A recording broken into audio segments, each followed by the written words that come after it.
Magandang tanghali mga kabays. Ito yung pang-apat ko na estimate. 39619 letter B. Kasamahan ito sa grinder kanina na 810. Yung carbon lang yung sira. So ito mga kabay, hindi rin siya gumagana. Yan sasaksak natin. Ayan. So wala po din po siyang power. So syempre titingnan natin. Ayan. Unahin muna natin ang tanggal yung takip ng carbon. Ayan. So kinabitan nila mga kabay na ibang carbon. Pero hindi naman po piki yung kinabit. Pang ano ito mga kabay, pang ibang modelo. Pang DWE 8200S. Ayan po kung mapapansin nyo. So hindi po siya sakto, hindi siya pumasok. Ayan po. Nakaangat yung carbon. Dahil magkaiba po yung wiring niya.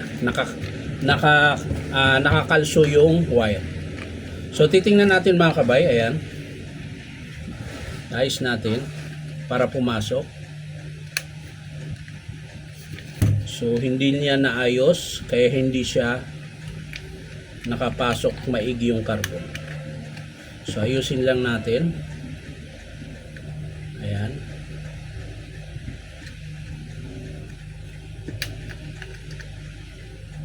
So ayan, kung mapapansin nyo, nakalubog na po yung carbon. So pumasok na siya. So titestingin natin mga kabay. Ayan. So gumagana siya pero mabagal at nangamoy sunog. Ayan po. So umusok na. Yan. So titingnan natin mga kabay. So ibig sabihin yan mga kabay, hindi lang po sa carbon ang problema. Ayan. Kaya lang hindi siya gumana nung kinabit nila dahil nakaangat po yung carbon brush. Ayan. So titingnan natin ito. Baka sa armature na ang diferensya nito mga kabay. Sana armature lang at hindi nadama yung feed coil.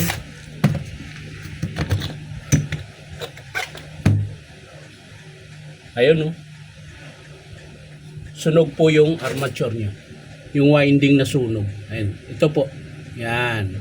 Sa kabila wala. Dito lang po yung nasunog. Yung winding na ito. Yan. So check natin yung field coil niya. Ayan. So okay pa po yung field coil niya mga kabay. Ayan. Mapapansin nyo. Ayan. So ito mga kabay. Ang dahilan nito kung bakit nasunog. Una, naputol muna yung wire dito.